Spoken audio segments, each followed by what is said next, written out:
Dans un petit village poussiéreux bordé de champs d'orge, vivait Aïcha, une jeune femme connue pour sa douceur et sa piété. Fille unique d'une veuve, elle avait appris le Coran dès l'enfance, sa voix mélodieuse récitant les versets chaque matin à l'aube. Pour subvenir aux besoins de sa mère et d'elle-même, Aïcha travaillait comme couturière, ses doigts agiles transformant des étoffes simples en vêtements modestes. Sa machine à coudre, un vieux modèle hérité de sa grand-mère, ronronnait jour et nuit dans leur modeste maison de terre. Aïcha était respectée dans le village. Elle refusait de coudre des robes trop ajustées ou des jupes dévoilant les jambes, même lorsque des clientes insistaient. Un jour, une femme riche du bourg voisin lui apporta un tissu chatoyant, exigeant une robe moulante pour une fête. « Je te paierai le double », promit-elle. Aïcha secoua la tête, répondant calmement. « Je ne couds que ce qui plaît à Allah ».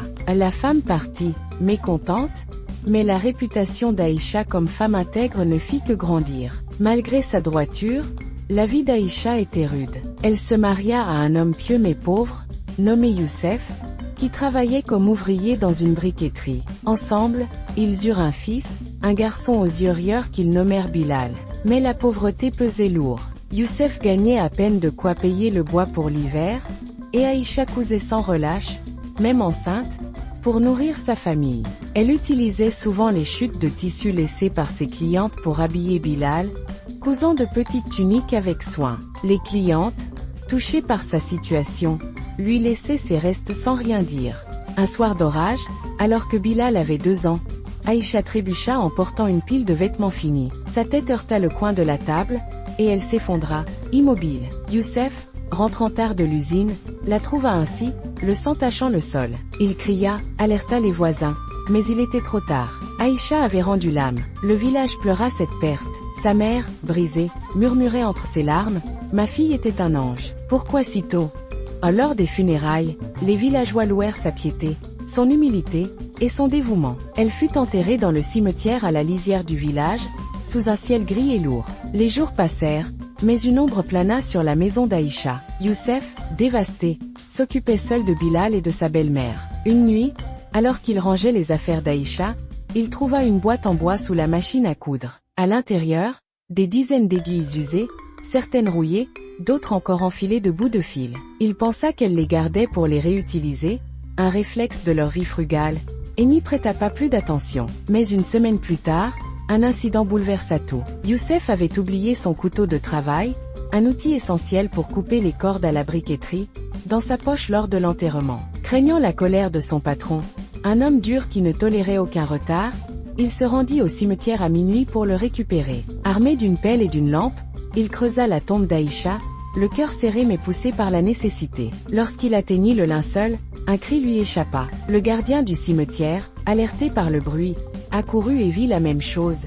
Les mains d'Aïcha, intactes ailleurs, étaient couvertes de piqûres sanglantes, comme si des aiguilles invisibles les transperçaient sans cesse. Un gémissement sourd semblait monter de la terre.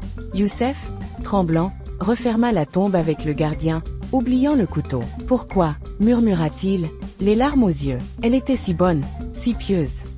Le gardien, un vieil homme sage, répondit « Allah seul sait, va voir l'imam ». En rentré chez lui, Youssef raconta tout à sa belle-mère, qui s'effondra en pleurs. Ses mains qui cousaient pour nous tous. Sanglota-t-elle. Le lendemain, ils consultèrent l'imam du village. Youssef décrivit la scène atroce, et la mère d'Aïcha ajouta « Elle ne faisait rien de mal. Elle récitait le Coran, cousait avec soin, rendait tout à ses clientes. » L'imam, fronçant les sourcils, demanda « Tout ? Réfléchissez bien, y avait-il quelque chose qu'elle gardait, même sans le vouloir ?» La mère hésita, puis se souvint de la boîte d'aiguilles. Elle ramassait les aiguilles usées des clientes, celles qu'elle laissait sur la table ou dans les tissus. Elle disait que c'était du gâchis de les jeter.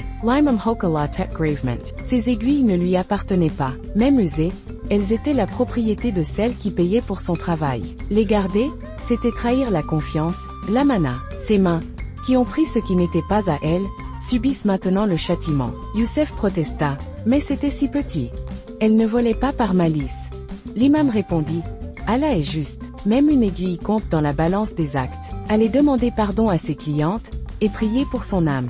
Youssef et la mère d'Aïcha parcoururent le village, expliquant l'erreur d'Aïcha et implorant le pardon. Les femmes, émues par son souvenir, pardonnèrent sans hésiter. Ce n'était rien, dirent-elles. Elle était si honnête. Cette nuit-là, Youssef rêva d'Aïcha. Elle lui sourit doucement et murmura: « Retourne à ma tombe. » Accompagné du gardien, il creusa à nouveau. Cette fois, aucune trace de châtiment. Les mains d'Aïcha reposaient en paix, et une odeur de musc flottait dans l'air. Il retrouva son couteau, mais surtout, il sut que sa femme était libérée. Le village apprit l'histoire, et une leçon s'installa dans les cœurs. La confiance, même dans une aiguille usée, est sacrée. Les couturières prirent l'habitude de rendre chaque outil, chaque fil, aux clientes, par crainte de l'au-delà. Aïcha, bien qu'absente, devint une légende, un rappel vivant que la piété ne suffit pas si l'on néglige l'amana. Sa mère, Youssef et Bilal pleurèrent son départ, mais son parfum de droiture resta gravé dans le village pour toujours.